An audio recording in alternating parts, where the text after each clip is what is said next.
Not too long ago, I made a video about things I no longer buy as a minimalist. Branded clothes, items on sale, and paper books. Minimalism helps me to stay grounded. An organized space is an organized mind. But what I've also learned is that minimalism is not about owning as few possessions as possible, but about creating space for what's truly important, to live a more intentional life, one with more happiness, fulfillment, and freedom.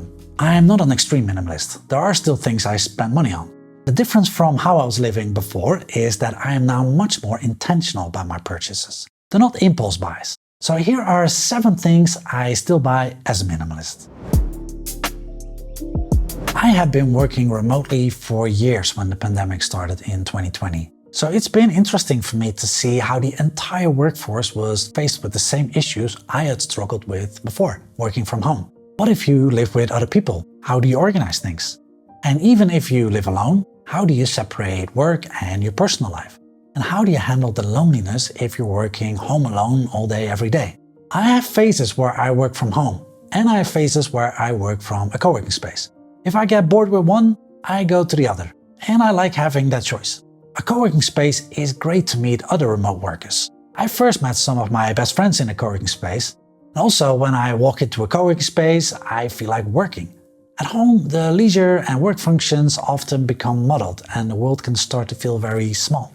It's nice to be able to separate them. When I travel, a co-working space is often the only option to work from.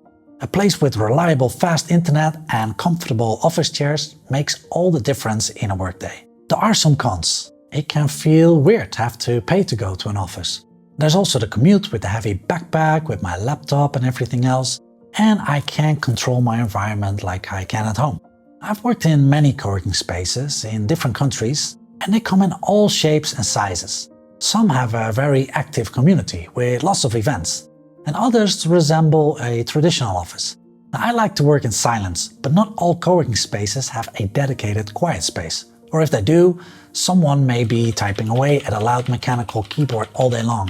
And some co-working spaces don't have their priorities straight. They have a pool or a bar, but the chairs are uncomfortable. But most co-working spaces are great. It's just a matter of finding the one you vibe with. I used to buy a lot of paper books. In a weekend, I like to go to bookstores, check out the latest arrivals, and I would often come home with one. But then I bought an e-reader to travel with. Books are just too heavy to bring along on a long trip.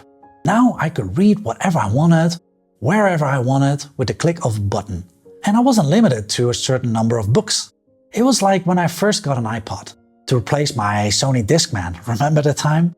All of a sudden I had this small device that would fit in my pocket and contained more music than all the CDs in the CD holder case I used to carry around. My e-reader did the same to me when it came to books. After I'd gotten used to reading on it, I never went back to buying physical books.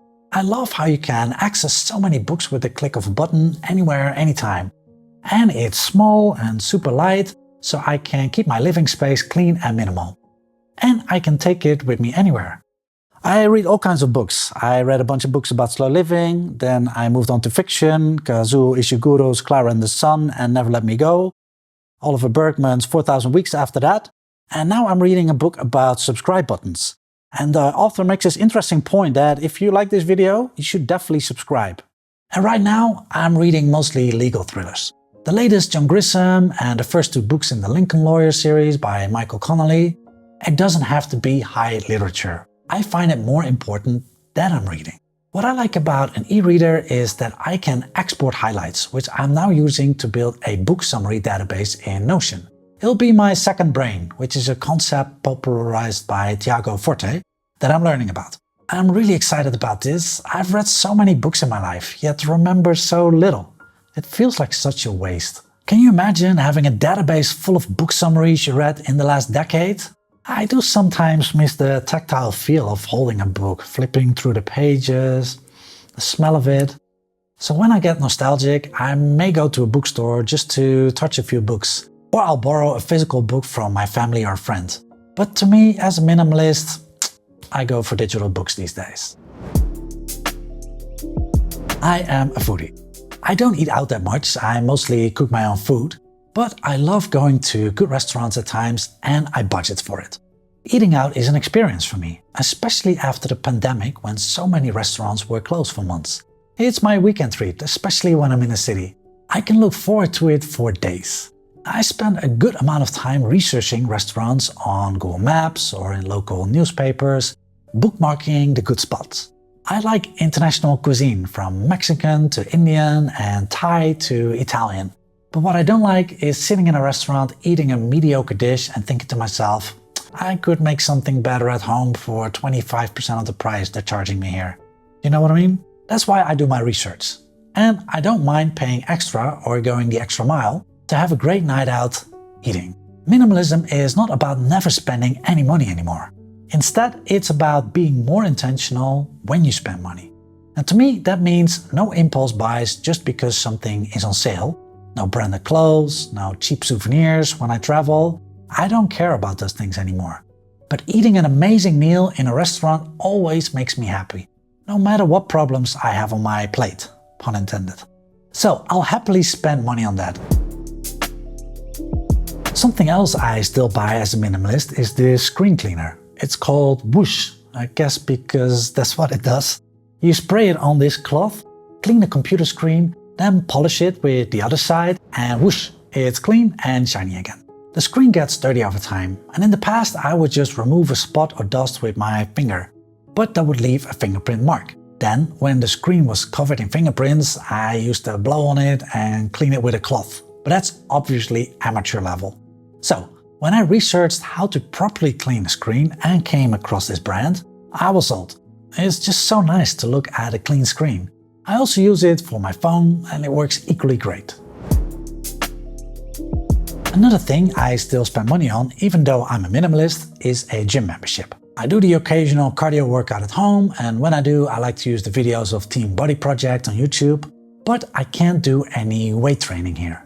Right now, I'm recovering from a knee injury, or one of the muscles that attaches to the knee. My physiotherapist showed me some exercises I need to do to strengthen my quadriceps, and I need a gym for that. I also just like being in a gym, especially when I'm in a city where some gyms can be really big, with a pool, lots of classes, a ton of machines. According to Benjamin Hardy, and I've said this before on this channel, shaping your environment is the hidden key to success. If you have trouble falling asleep, don't put a TV in your bedroom. Instead, everything should be conducive to getting a good night's sleep. It's the same with other things. When I'm in a library, I feel like reading. And when I'm in a gym, I feel like exercising. I don't need to motivate myself.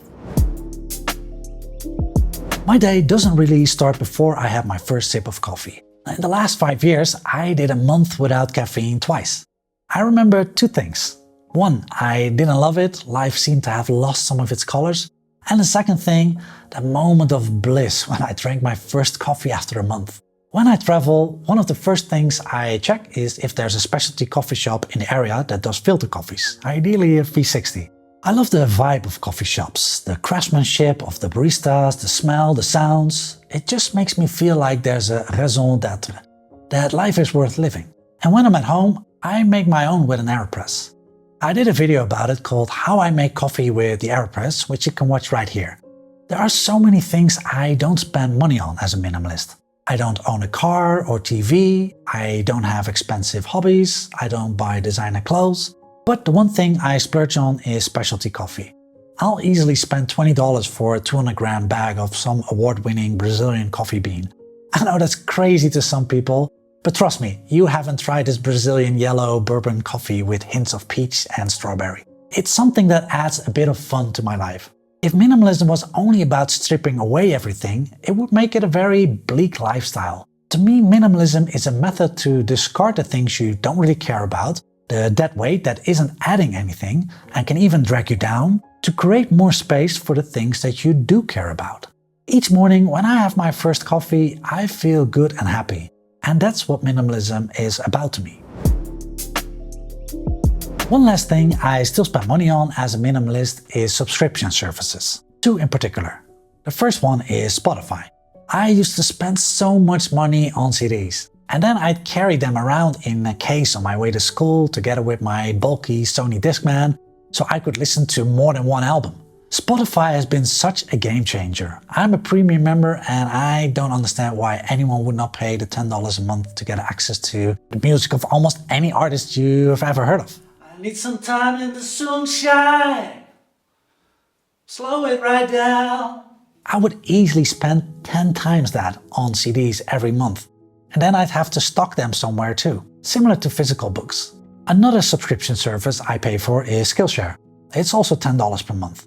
Now, this video is not sponsored by them. I genuinely like taking classes there. An average class duration is 30 to 60 minutes, divided in videos of about 2 to 5 minutes. So it's more in-depth than your average YouTube video. And some classes stand out to me because they're taught by YouTubers I admire. They share things that they don't share on YouTube. Nathaniel Drew has a course on how to speak confidently on camera, in which he also gives a behind the scenes of his video creation process. And Ali Abdal's course on Final Cut Pro X taught me the basics of video editing. These courses have been tremendously helpful to me. And I think if you're into crafts, Skillshare is especially great. It's not really what I'm into, but there are many courses on watercolor painting, embroidery, and things of that nature.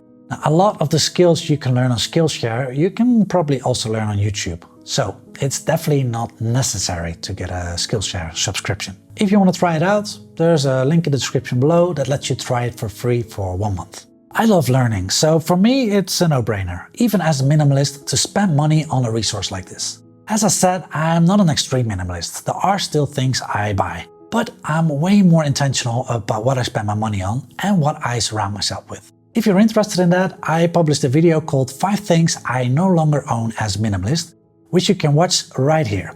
So thanks for watching this video. I hope to see you in the next one. Take care and goodbye.